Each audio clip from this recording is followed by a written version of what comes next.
Benjamin Netanyahu has dissolved his six-member war cabinet. Now, it was a widely expected move that came after the departure from government of the centrist former General Benny Gantz just over a week ago. Netanyahu had faced demands from the nationalist-religious partners in his coalition to be included in that war cabinet, a move which would have intensified strains, though, with international partners, including the United States. Well, let's cross then to Jerusalem, speak to correspondent Jordana Miller. Jordana, as I said, it's not unexpected, but bring us the latest and explain to us a little bit about the reasons behind this.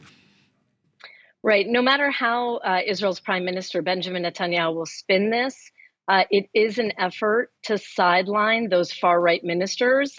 That is the National Security Minister, Itamar Ben-Gvir, and the Finance Minister, Bezalel Smotrich.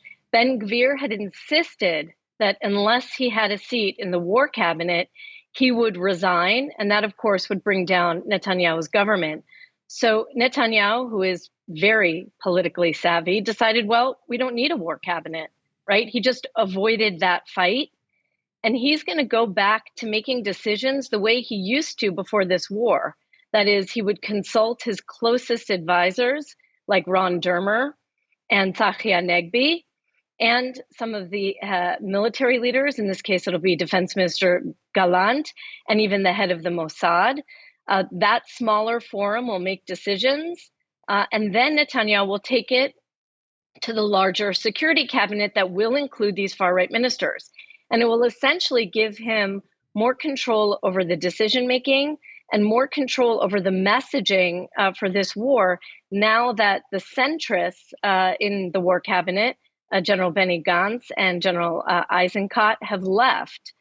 So this is seen as a move that will sideline the far right and essentially will be met with sighs of relief, I think, in Washington.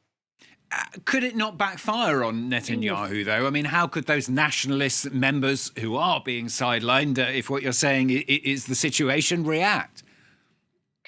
Well, we are surely going to see them react, and criticize the decision and come out against it.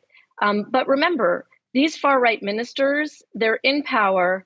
They don't have many places to go.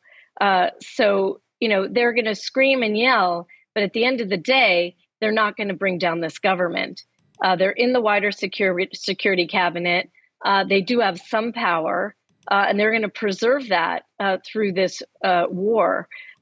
So I think, anything they say will be for their base, will be for possibly the next election cycle.